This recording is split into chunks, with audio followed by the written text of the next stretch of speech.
Ya uno munsi rero tongeye kugaruka hano muri studio ya GRGB aho duherukana n'umuvyeyi Teteri canke Philomena. Teteri niryo zina bamumenyereyeho cane abantu benshi, mugabo amazina yiwe ya Rukristo ni Philomena. So nibaze yuko uno munsi yafashe urugendo rudasanzwe, yadusanze hano muri GRGB kugira ngo tubandanye dukomeza umugambi twihaye w'ishingiro ryo kubagezaho ikiganiro kijanye no kubakebura ca tube maso, kandi akaba ariwe azokwama ari wagishikiriza bashikiriza ni nkuru nziza ndetse n'ibindi vyinshi azoba yabateguriye. Uno munsi niwe turi kumwe nawe kuri mikoro, muri kumwe na Philomena nyene nkuko mumubona tayari, mukaba muri kumwe na Gerard canke G-Pro. Reka tumuhe kaze hanyuma tuce tugiraho kuri gahunda y'uno munsi. Karibu Philomena muri GRGB studio. Ya murakoze, nagira ndagusabe ko wadusomera amasomo y'uno munsi. Ijya mbere turisoma mu gitabo cy'umuhanuzi Yonasi umutwe wa 3 umurongo wa mbere kugeza ku w'icumi. Murakoze cyane. Turasoma mu izina rya Yesu. Isomo turisanga muri Yonasi ikigabane cya 3 kuva ku murongo wa mbere kugeza ku murongo w'icumi. Ijambo ry'Uhoraho ribwira Yonasi ubwa kabiri riti: haguruka uje i Niniva, umugi mugari, maze ubamenyeshe ico nzakubwira. Yonasi arahaguruka maze ajya i Niniva akurikije ijambo ry'Uhoraho. Niniva rero ikaba umugi mugari bihebuje. Kugenda byari iminsi 3.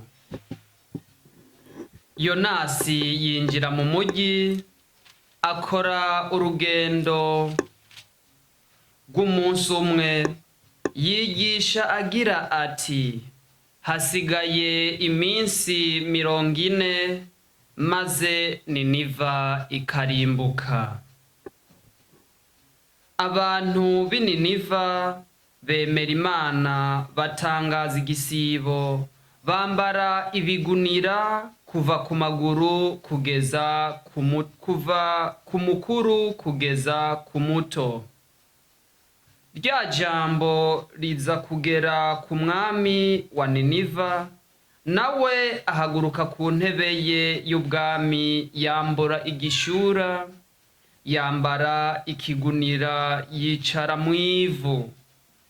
Nuko batangaza muri Niniva iteka ry'umwami n'abakuru bo mu gihugu, rivuga riti: abantu n'inyamaswa n'amatungo ari amaremare na magufi ntibigire ico birya, ntibirishe kandi ntibinywe n'amazi. Nibyambara ibigunira, baba abantu zaba inyamaswa, nibitakambire Imana n'imbaraga zose, maze buri wese areke imigirire ye mibi n'urugomo gwitwaza amaboko. Ninde wamenya niba Imana itahindura imigambi, umujinya ugashira mu mutima, maze ntitube tugipfuye. Nuko iryo ni isomo rya mbere. Ya isomo rya kabiri turisanga mu gitabo cy'umutumwa Pawulo yandikiye abanyakorinti umutwe wa 7 kuva ku murongo wa 29 kugeza ku wa 31. Isomo rya kabiri turarisoma, turisanga mu ibaruwa rya mbere umutumwa Pawulo yandikiye abakorinto, kuva ku ikigabane ni icambere umurongo ikigabane ni 7 umurongo wa 29 kugeza ku murongo wa 31. Mbibabwire rero bavandimwe, igihe kirabashirana aho bigeze abafite abagore nibabeho nk'aho batabagize, abarira bamere nk'aho batarira, abanezerewe bamere nk'aho batanezerewe, n'abacuruza bamere nk'aho ntacyo batunze, n'abakoresha iby'isi ntibagatwagwe nabyo kuko imisusire y'isi ihita bwangu. Iri ni isomo rya kabiri. Aleluya, aleluya, aleluya. Inkuru nziza nayo y'uno munsi tuyisanga muri Mariko umutwe wa mbere kuva ku murongo wa 14 kugeza ku wa 20. Yohani amaze gutangwa, Yezu aza mu Galileya yamamaza inkuru nziza y'Imana avuga ati, igihe kirageze none ingoma y'Imana iregereje, nimwisubireho maze mwemere inkuru nziza.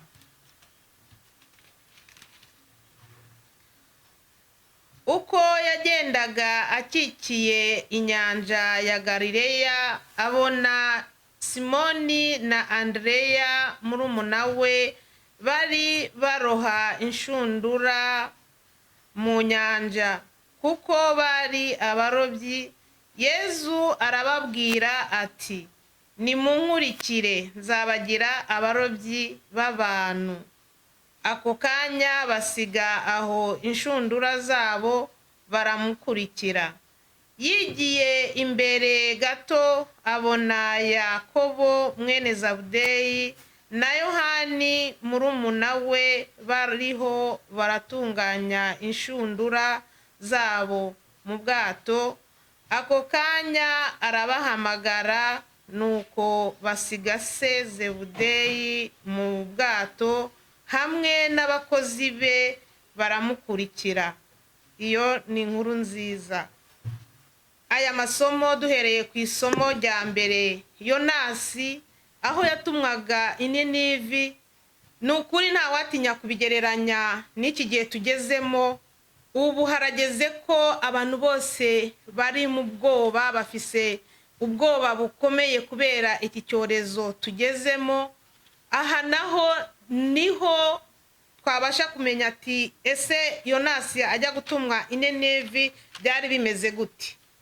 Byari bikomeye cyane, abantu bari barataye umurongo, abantu bari baravuye ku Mana, abantu bakoraga ibiterasoni, abantu bikoraga ibyo bashaka, ubwicanyi, ubusambanyi, ububeshi, imirimo mibi yose ibereye amaboko yabo yari irengeye kamere. Ari nabyo biriho iki gihe nacyo kidushushanyiriza ko kugeza iyi saha ibikorwa biriho. Hariho ibyo wumva ngo hariho abatinganyi, hariho ubusambanyi buteye isoni, aho abana ababyeyi, abagabo n'abakuze n'abagore usanga bacana inyuma. Icyaha barakigize karande. Imana nayo irageraho ibona ko natwe tugezaho kugira ngo dutumweho, kandi uwo yadutumyeho nta wundi ni uwo Yezu Kristu. Yaje kugira ngo adufashe kugira ngo tubashe kugaruka kwisubira ko, nk'uko aduhamagara ati, nimuve mu bibi mugaruke mu byiza, ko umujinya w'Imana wabaye muremure. Niho yatumaga rero uwo mugabo Yonasi aragenda aravuga, ariko yari afise nawe ubwoba mbere. Muribuka aho yabanje gutinya kugenda, ariko Imana irakomeza, kuko Imana iragutuma ishatse naho uyihishira. Yona yarabanje kwinyegeza kugera aho yanze kugenda, ati ngewe sinjyayo, ariko aza kugeraho agenda kwinyegeza, ajya mu bwato. Ubwato burarohama, abantu bavuza induru. Agera ahavuga ati, yewe ngendazi icyaha cyanjye, nanze kumvira Uwiteka abwira abo bantu ati, nimuntore munjugunye mu mazi, kuko byananiye ko mbona ko Imana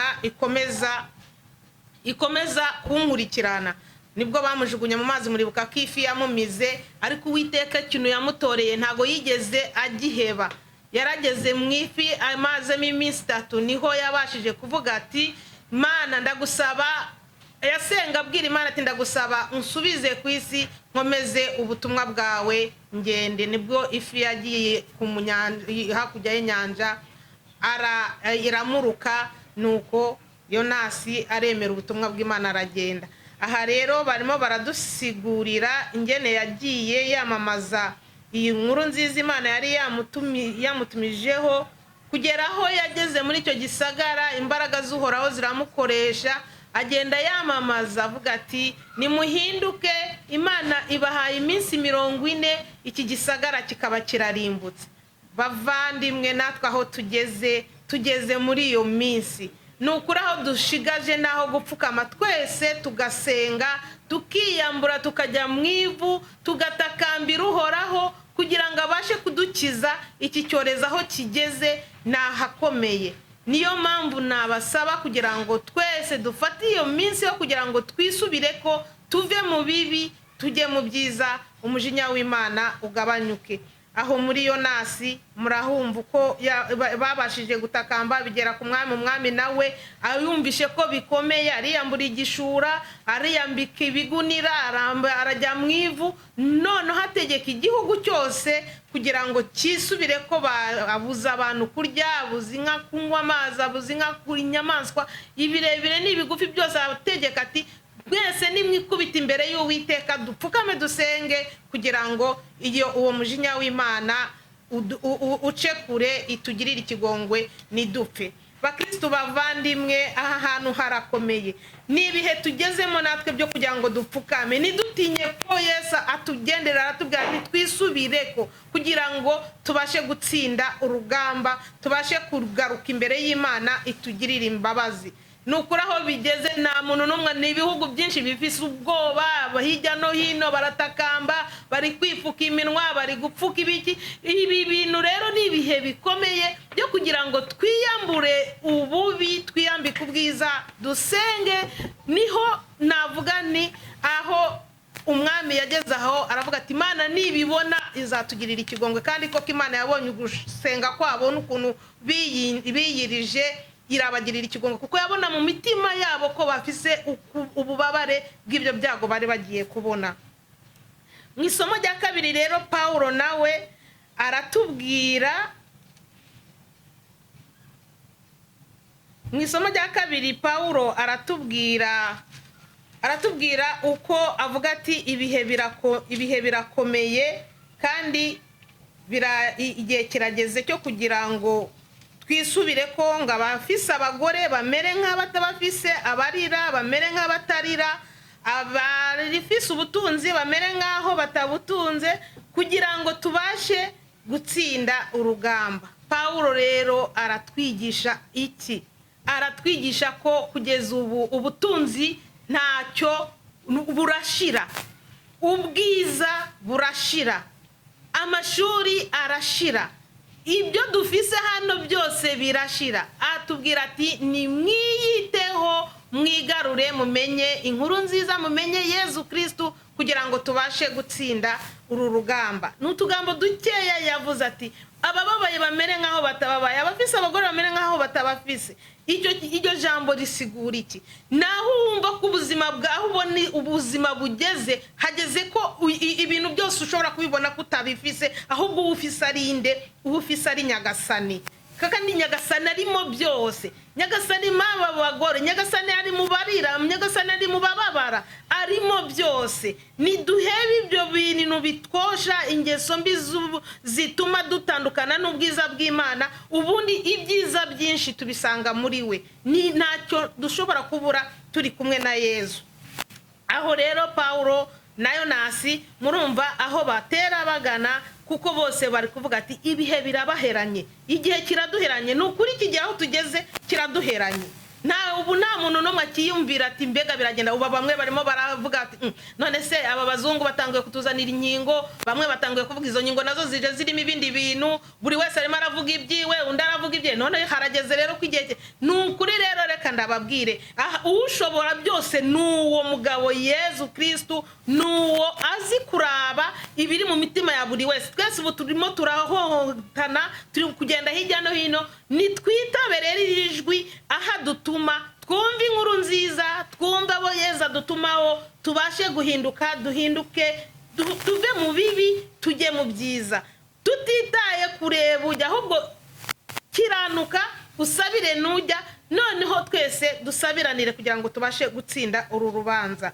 Ikindi rero cya kabiri, ijambo rya isomo rya gatatu, iri vanjiri ya Yezu Kristo, Yohani batubwira amaze gutangwa Yezu aza mu Galileya yamamaza inkuru nziza. Yezu yaje yamamaza inkuru nziza avuga ati igihe kirageze, none ingoma y'Imana iregereje, nimwisubireho maze mwemere inkuru nziza. Ariko bavandimwe, nukuri nimba koko turi abakristo, Nyagasana abanza tugirira imbabazi. Iri jambo Yezu Kristo arivuga ninde? Yezu Kristo ni umwana w'Imana. Yezu Kristo ni umuntu isi iremwa yari ariho kandi yaremwe nawe. None ubaho ageze we avuga ati aratakamba, atakambira Imana, atakambira abiwe, nimuhinduke mwemere inkuru nziza. Ese bavandimwe, nitwemere inkuru nziza, nitwemere kwegera Yezu Kristo, araduhamagara, nidusige ibyacu byose tumukurikire. Kandi Yezu ntago umukurikira ngo aguhebeshe ibyo ufise, cyangwa ahubwo abona ko byose biri muri we, byose biri muri we. Ubutunzi bwacu dufite bwose buri muri we, nta cyarimwe kitarimwe nawe, nta nicyo dutunga tudahabwa nawe, naho bimwe tubyiha ariko byose bituruka kuri we. Aha rero tubwira ati nimuhinduke mwemere inkuru nziza. Aravuga ati igihe kirageze koko, wa mujinya w'Imana urageze.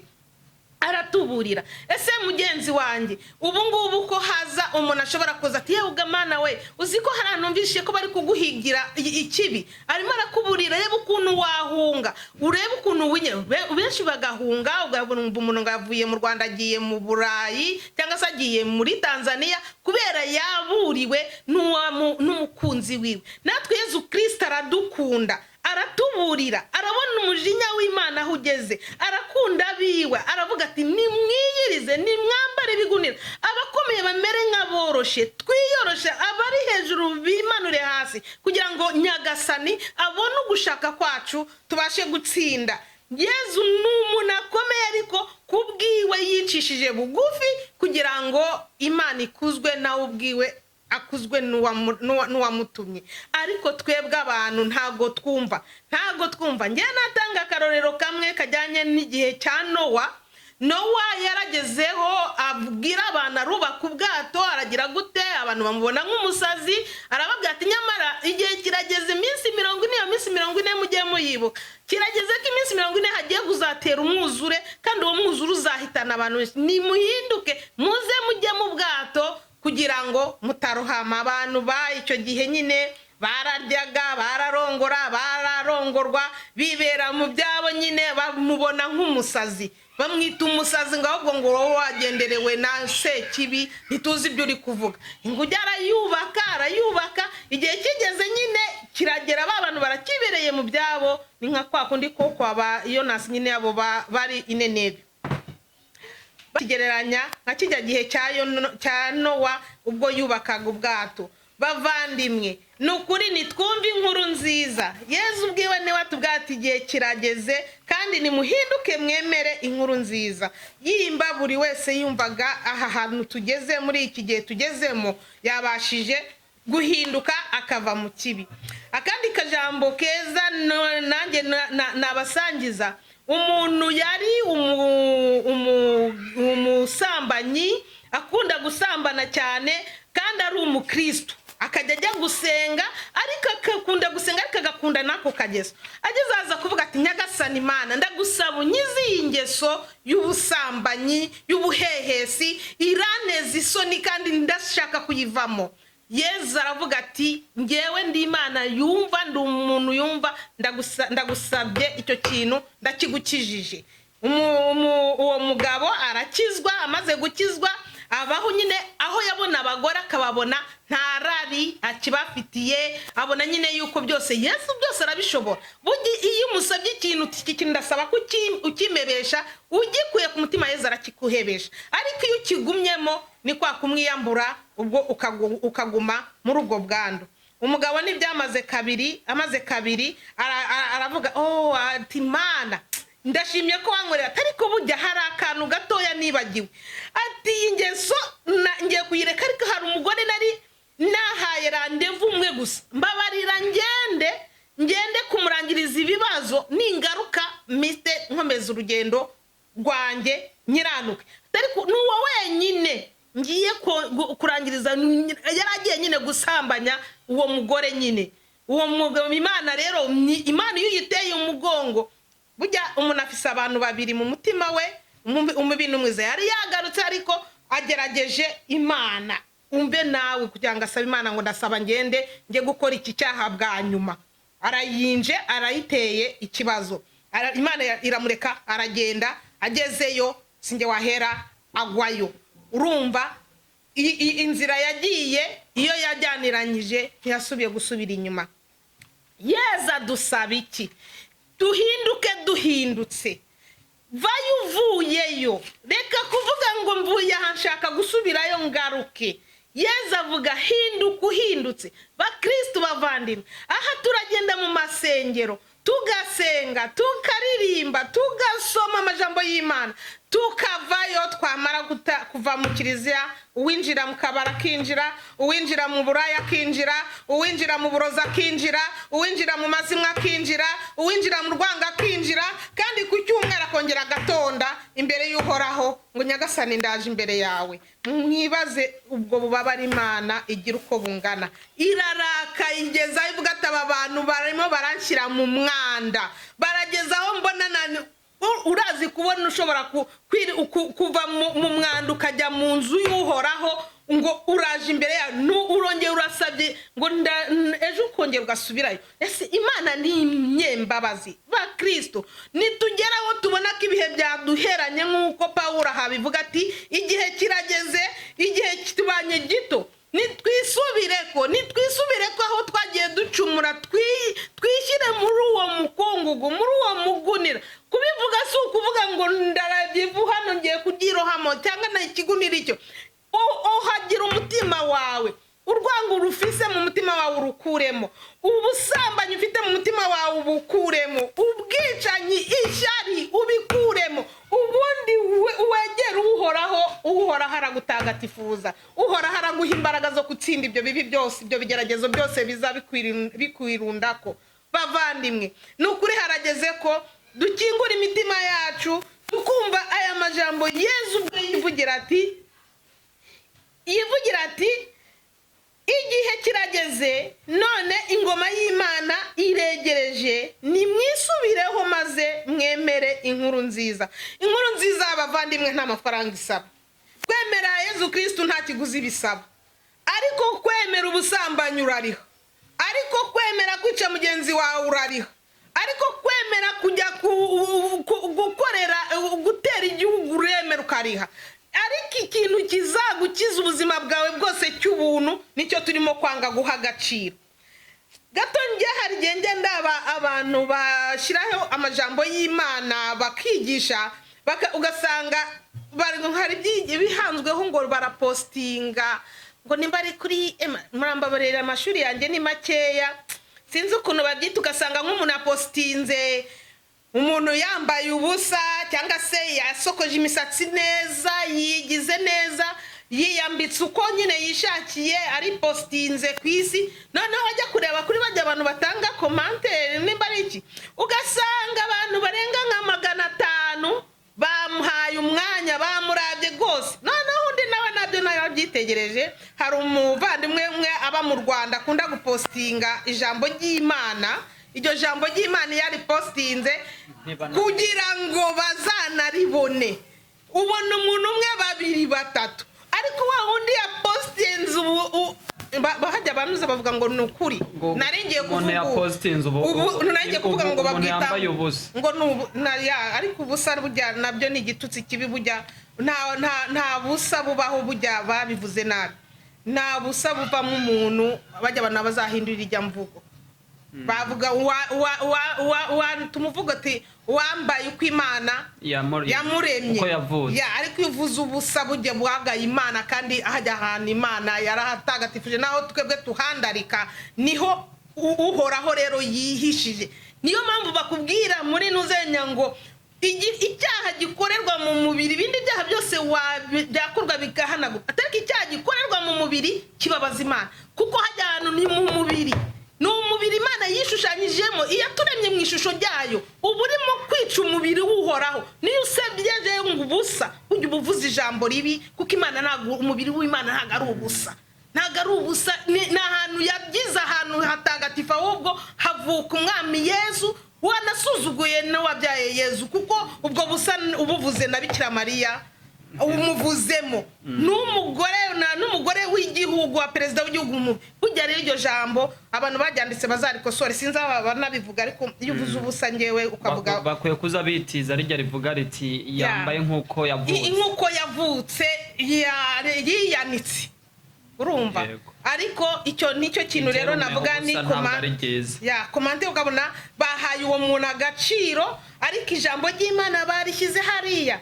Nugira uti reka posting indirimbo z'Imana nubona haba 20% ntazo baraba ariko nushyiremo zijya hajya ngo bamwita daimoni numbaze nge sije nujya mugabo kunjya mwumva akumvuga uburimi nimba bamwita daimoni marinde sindabizi. Ugasanga indirimbo z'abambaye ubusa barimo baraziraba Imana yagakiza, ugasanga abantu igihumbi nibo bakurikiye ariko uwa postinze indirimbo y'Imana ati nyamara nitube maso kuko tutazi umunsi n'isaha igihe Nyagasana azazira twitegure. Ugasanga ahubwo bamuhinduye bahita basiba yanaraba baca bamweditinga barakobiye mukoro ko bashaka uyu nguyu nta nubwo azibigezweho. Iyi si ya none niyo igezweho wowe wahora muri rimwe ngewe bavandimwe ndavuga byinshi naratembereye ahantu hari urubyiruko turagenda turaganira turagira gute noneho ubwo ndaraba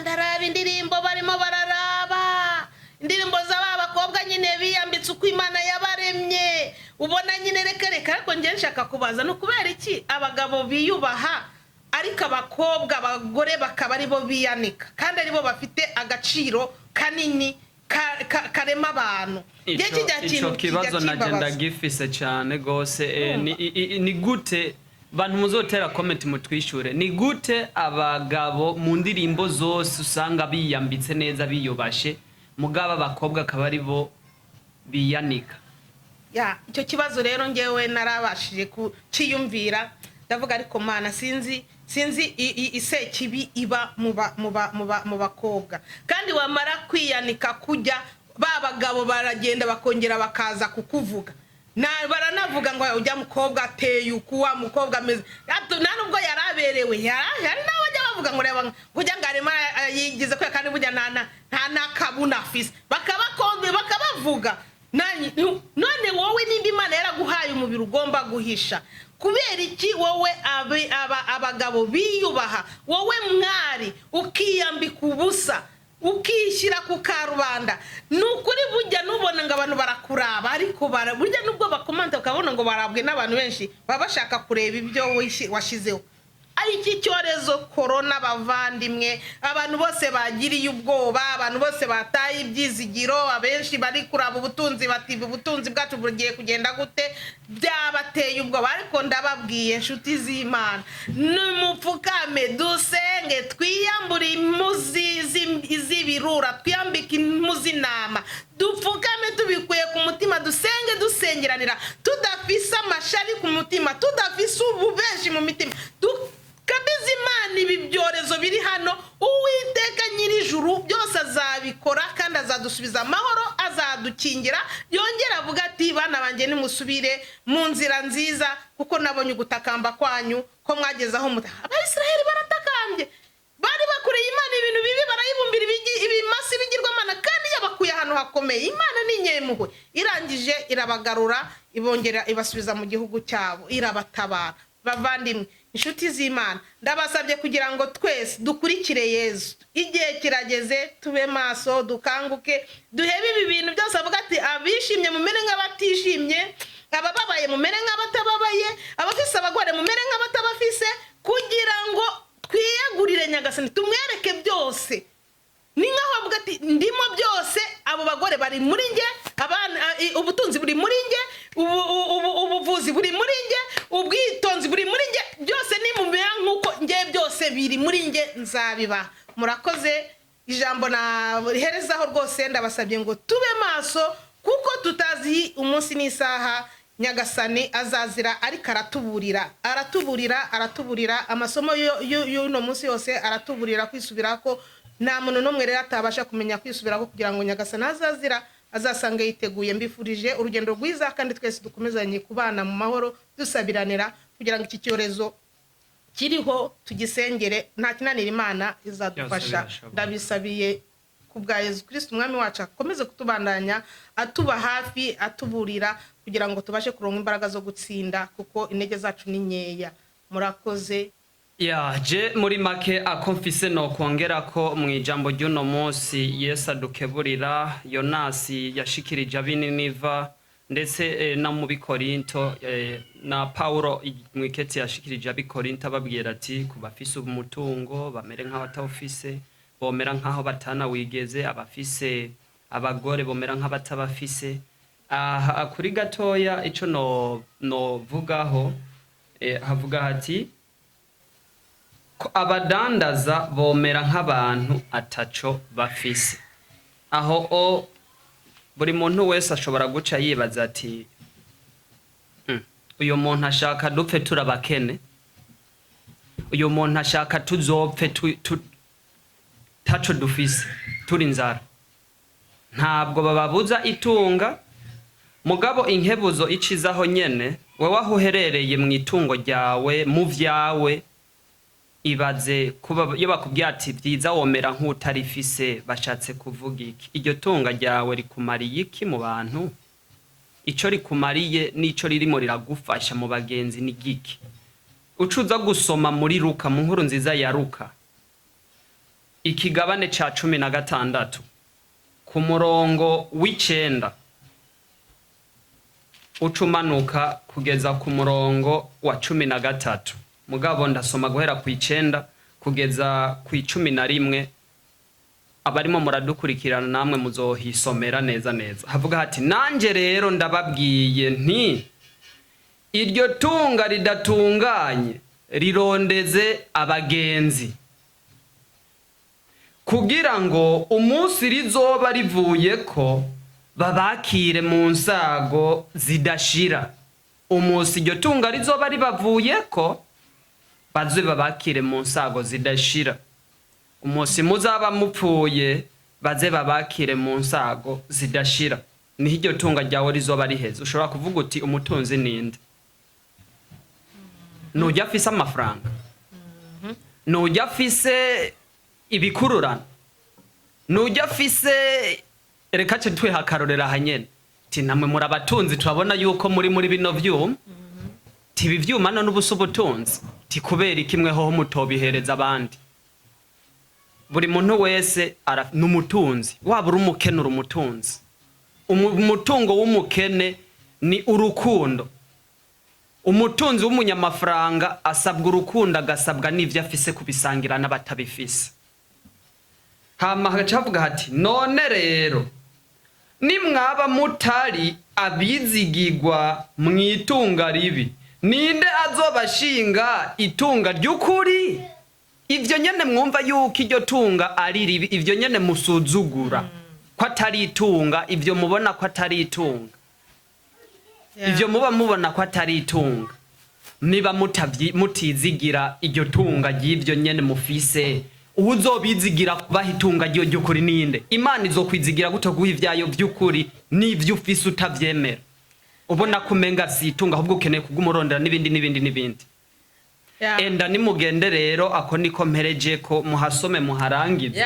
Aho rero nanjye ndashaka kugira ngo ndakunganira. Uvuze ati nimba mutizigirwa mwitunga ribi, ninde azobashinga itunga ry'ukuri bavuga ati haracabandanya ati mutabaye abizigirwa mu bitari ibyanyu ninde azobaha ibyanyu bwite. Okay, aho rero Nyagasani arimo aratubwira itunga burya wavuze ati umuntu mbese gajera nkubaze burya umuntu akuvuze ngo ufise ideni ufitiye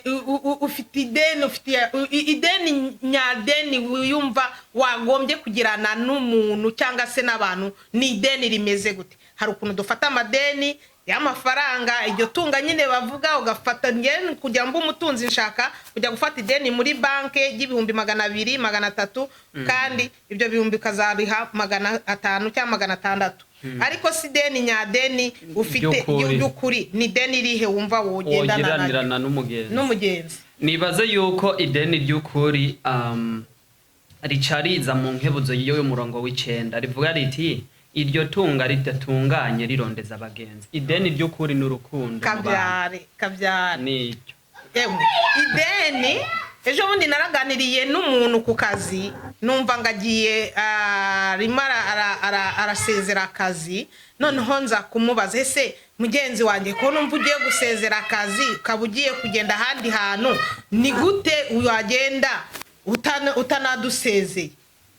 Acaranyishura ati mbega uri nyenda ati se njyewe nagenda ubundi naho nanagenda nta muntu mfite ideni nagenda nta muntu mfite ideni ndamubwire njyewe urarifite ngo mana ngo mfite ideni ryawe rimeze ndamubwira mfite ideni mfitiye n'iry'urukundo kuko nimba ugiye utambwiye nta rukundo nkunda iryo deni niryo ndi kukwishyuza niryo deni rya mbere ugomba kumenya ko waba urigendanye ni ideni rero burya ideni rya mbere tugira ni ideni ry'urukundo. Kandi ahakweri aho usomye uti aho Matayo avuga ati mube itunga mufise muri sangire n'abandi. Haraho Yezu nawe yatubwiye ati nimubitse ubutunzi bwanyu ahantu hatagira inyenzi ati aho imungu zitagera. Ariko twebwe turafata amafaranga tukashyira mu mabanke tukuzuza kwisi ugakoresha ibidafite umutwe n'amaguru kandi ayo mafaranga iyo upfuye ntugire ngo hari nta na rimwe bagushirako yose atwarwa n'abatayakoreye. Kandi usize bene wanyu usize imfubyi usize indushyi zagomba gufashwa nawe iryo deni rikaba ari ryo ryagomba kugenda kwa data wo mu ijuru akazavuga ati kumbe hahantu wabitse bwa butunzi bwawe ni muri ba bana batishoboye ni muri ba bana babuze minervare ni muri ba bana babuze ababyeyi muri za mfubyi muri za babapfakazi aho ugomba gupfa uvuga uti kwere ndagiye nzi ko neza nzasanga ikibanza cyanjye Imana yaragiteguye. Ariko twebwe twishimira itunga ry'isi tugende batubona turi mu modoka nziza turi mu nzu nziza barareba ni modoka ari dufata wafashe umukopo wararitora ngo je nta deni mfise. Kandi ubwo noneho igihe kirageze na ya modoka yawe iraheze na bwa butunzi buragiye numenye aho buyoyokeye usubiye. None ntihandi avuga rero ngo ubitsa ubutunzi bwawe mu bagenzi kuko nukena ba bagenzi bazakwibuka bavuga ujye umuntu yaratubaniye neza yaraduhaye agifise none bwo nawe ageze hajya natwe ntiyatubana nabi. Ubwo rero niryo jambo ndakwishuye dukundane dusangire ejo nukena nzagukenura nanjye ejo ninkena uzanyenura. Ubwo wowe wita mutoya uyu munsi ejo azaba ari hejuru wowe wita umukuru hejuru ejo azaba ari hasi. Ibintu by'Imana ni ibintu bikomeye wigire muremure ariko ivuze ngo subira hasi uramanuka ivuze ngo duga hejuru na ya mashuri nafise na ya diplome ya primaire ntiyigeze Imana irama kujya hejuru yuwayiza kayamara. Imana rero irimo byose ntihandi rero nakubwiye ni arimo byose numera nk'utabifise Yesu azabiguha kandi uzabimubonamo kuko ngo arimo byose byose. Murakoze reka dukomeze niba ari kinzaho oya je ntaco nongeraho gusa ikibazo buri muntu wese agiye kuzirikana arimo aradukurikirana muri kino kiganiro aze kwibaza ikibazo ati none ko muri Luka Yesu Kristo tubari ruti iryo tunga ridatunganye turirondeze abagenzi nutarirondeza abagenzi ninda zokwiruka inyuma. mugabo bakaba bavuga hahereza uno murongo ukaboheza uvuga uti murirondeza abagenzi kugira ngo umunsi rizoba ribavuyeko babakire mu nsago zidashira. None wewe iryo tunga nturirondeza abagenzi kuko niwe wigaba mutwawe nta ukwiruka inyuma. Nturirondeza abagenzi wituririye aho nyene impembo yawe izobiri he uracohera heza uwo murongo. Aho biragarutse aho nagubeshe hari umugabo umutunzi yaratunze cyane nyine aza kugera nyine aho vuga ati bundagezeje ku butunzi bwanjye ubu mfise itunga mfise abagore benshi mfise amafaranga menshi ahubwo reka nongere nsenye ibigega ndabyubake neza nsindagiremo itunga ryanjye nshyiremo amasaka nshyiremo ibitoki yanati bundi nicare nge rero nk'urunyo nyine nimere neza abundi numva uko nabaye ariko Uwiteka ngaraza aravuga ngo wakijujuwe wakibura bwenge we wowe urakwije uyu munsi ubuzima bwawe ndabutwara ntusubira no kwibona n'iryo tunga ntuzamenya naho ryagiye uwo munsi Nyagasani yatwaye icyo kijuju nyine nkuko yabivuze kubera ko ngiye kugarama aho yavuga ati ubu rero mfise ubutunzi kandi ndarusha reka rero ndebe bajya abantu badafise reka nabo ndabahe ndebe n'abajya abapfakazi nabo ndabahe ndebe n'abazijya mfubyi nazo ndazifashe ati noneho nicare nshimira Imana yamaye ibi bintu yayeye ibaza umudendezi Imana yari kubona ibaza none yari kumukubira none inshuri igihumbi ariko ambwiye wakijuju uyu munsi ubuzima bwawe ndabujyanye urazi Imana umuntu akishyira hejuru ukisiga ukibona mwiza ukigira gute yewe uwayamaze wo mu Rwanda yaravuze ngo uyu mubiri ngo naho usiga ngo ejo uzaguhinduka wakubona kuri mwiza azakubona kuri mubi ubwo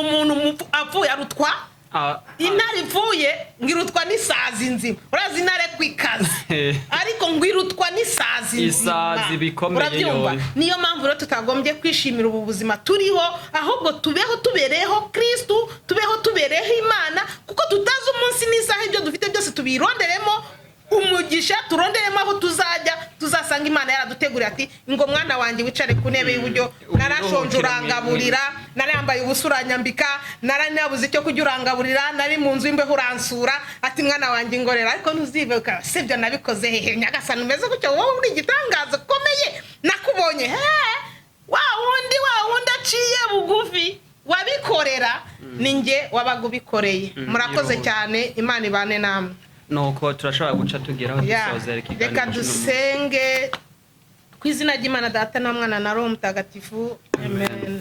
Data wa twese wo mu ijuru izina ryawe ryubahwe ingoma yawe yogere hose icyo ushaka gikorwe munsi nkuko gikorwa mu ijuru ifunguro dutungura iduhe none utubabarire ibicumuro byacu nkuko natwe tubarira abaducumuyeho ntuduterane mu bitwoshya ariko dukize icyago amen.